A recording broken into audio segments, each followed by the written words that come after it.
details of it all are fascinating. I mean, for a guy to be in that circumstance where he has absolutely no control except his own self-control. I read the book, and yeah, I was aware of some of it. I looked at a lot of the video and whatnot. But to finally be with a guy who could put everything in really practical matters, there's no substitution for that. Of course, no. Tom Hanks has done some great stuff. Yes. I mean, what was the initial reaction, I guess, when you found out that it was going to be Tom Hanks?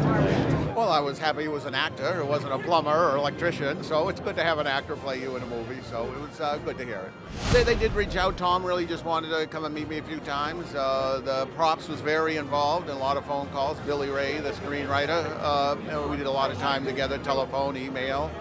Paul also was a few phone calls and email, various questions.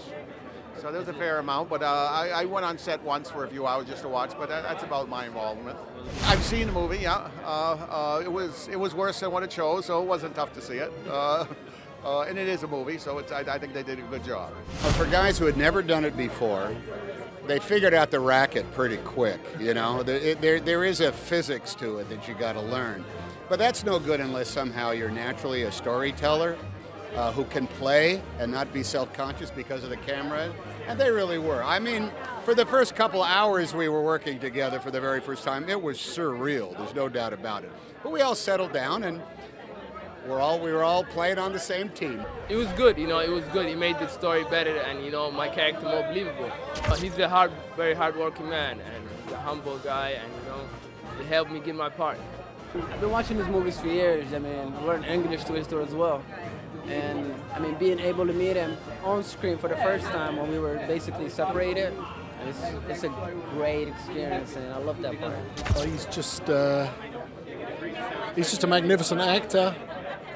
He just finds common humanity. You know, that's the thing that I respond to. You know, again and again and again, he finds common humanity and compassion in the most difficult and unlikely places, and it always makes a Tom Hanks movie, I think, a very, very special experience. Well, obviously it's a very intense moment, you know, when those four young men take the bridge of the Alabama, you know, with their guns, and yeah, a very tense moment, and I wanted it to feel as real as possible, so we kept them apart literally until that moment. The moment in the film is the first moment they'd ever seen each other. We had them in separate hotels, and obviously when you're making a film, your heart's in your mouth because you never know how it's going to work, you know.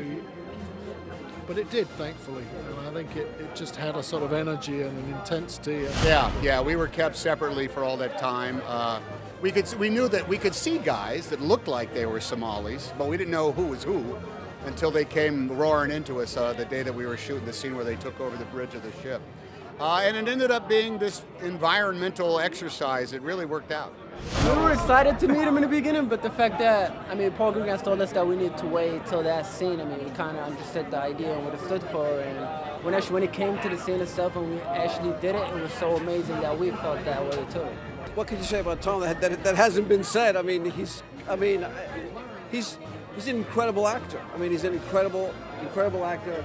I remember the first day I saw Tom in Virginia. He had been shooting for a few days already. And Paul likes to do these very long takes, 12-minute takes, which is unheard of. And Tom says, "Hey man, welcome. So you know there's gonna be like 12-minute takes?" And I'm like, "I'm sorry, what did you say?" He's like, "Yeah, don't be frightened, but it's gonna be okay." Well, it wears you down after a while. I mean, you got to go and recreate it. And it's not like we had moments where we got to stop and start up, you know, 2 weeks later in the story. It was we always picked up right where we left off, and those are always hairy places. And look, I don't remember any of my time off on this movie. I know I had days off, but I don't recall what I did during.